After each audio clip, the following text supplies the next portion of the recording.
Sir कल आप programme कर रहे हैं जो जननायक कर्पूरी ठाकुर जी की सोच है उसके आधारित पे बिहार को और देश को बनाना चाह रहे हैं। इस पर कुछ प्रोग्राम में जो एक संगोष्ठी का आयोजन कर रहे हैं तो उसके बारे में क्या कहेंगे सर? देखिए, कल का जो प्रोग्राम रखा गया है वो हमारे माननीय स्वर्गीय जननायक कर्पूरी ठाकुर जी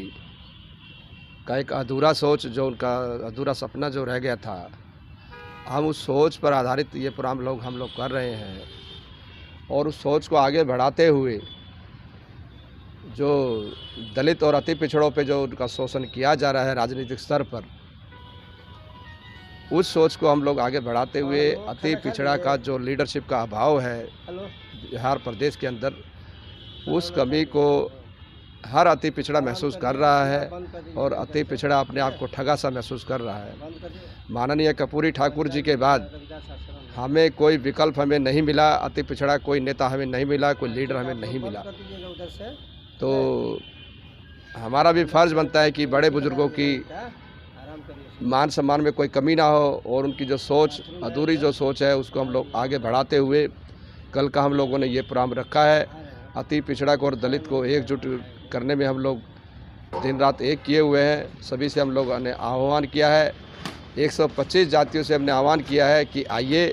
अति पिछड़ा पे आप लोग बोलिए, संघर्ष करिए और आने वाले जो लोकसभा और आगामी विधानसभा जो चुनाव है उसमें अपनी आवाज़ बुलंद करिए और विधानसभा और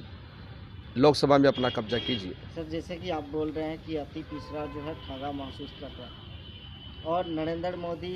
कहीं ना कहीं इसी समाज से आते हैं, वो खुद बोलते हैं और बोलते भी है कि हम ओबीसी के लिए जो करना होगा करेंगे। फिर आप बोल रहे हैं कि अति पिछड़ा ठगा महसूस कर रहे हैं, तो ऐसा नहीं लगता है कि नरेंद्र मोदी जो बोल रहे हैं वादा सिद्ध कर रहे हैं? देखिए, हमारे जननायक कर्पूरी ठाकुर जी का जो सोच था, नरेंद्र मोदी जी की और कर्पूरी जी ठाकुर जी की सोच में दिन और रात का अंतर है। हमारे जो नरेंद्र मोदी जी हैं वो ओबीसी समाज, जैसे अदर बैकवर्ड क्लास कहा जाता है, वो उससे आते हैं। और कर्पूरी जी का जो सोच था अति पिछड़ों के लिए, उन्होंने राजनीतिक एक सोच बनाई थी, राजनीतिक विकल्प देने की बात कही थी। अति पिछड़ों पे नरेंद्र मोदी जी बोल तो रहे हैं पर उनका कार्य ज़मीन पर उतरता नज़र नहीं आ रहा है। इसका एक उदाहरण हम लोग आपको देंगे कि आपके बिहार के जो प्रदेश अध्यक्ष नए नियुक्त हुए किए गए हैं बीजेपी की तरफ से,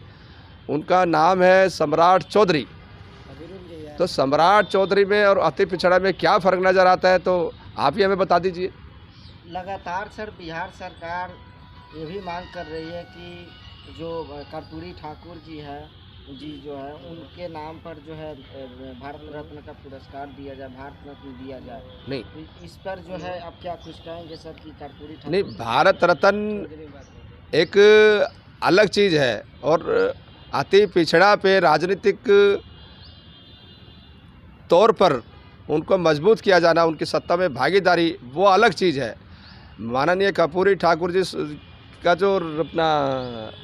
आप भारत रत्न की अगर बात कर रहे हैं, वो तो बनता है, उनका जो कार्य क्षेत्र था, उनकी जो सोच थी, उस पर आधारित उनको भारत रत्न दिया जाना चाहिए। पर आज बिहार सर पर अगर हम अति पिछड़ा की अगर हम लोग बात करें तो यहाँ पर उसके नाम पे शून्य है। तो आगे इस प्रोग्राम के माध्यम से क्या अपील करेंगे, क्या पहल करेंगे? कल हम लोग अपील करेंगे कि जो हम लोगों ने अति पिछड़ों के लिए एक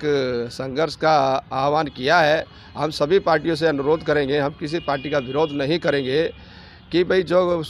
माननीय जो कर्पूरी साहब का जो सोच था, उस सोच को आप लोग आगे बढ़ाइए और उसमें सभी पार्टियों को हम साथ लेने का एक वचन भी देंगे। हम लोग एक आपको वचनबद्ध पत्र भी हम लोग देंगे कि अति पिछड़ों पे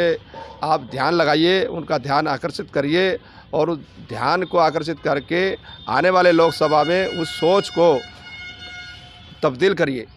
चुनाव में तब्दील करिए और अति पिछड़ा को लेके आइए। एक तरह से अति पिछड़ा को आप कल बताएंगे कि किस तरह से और किस पार्टी को हमें वोट करना है, जो हमें हक हकूक़ की लड़ाई में साथ दे और हक भी दिलाए।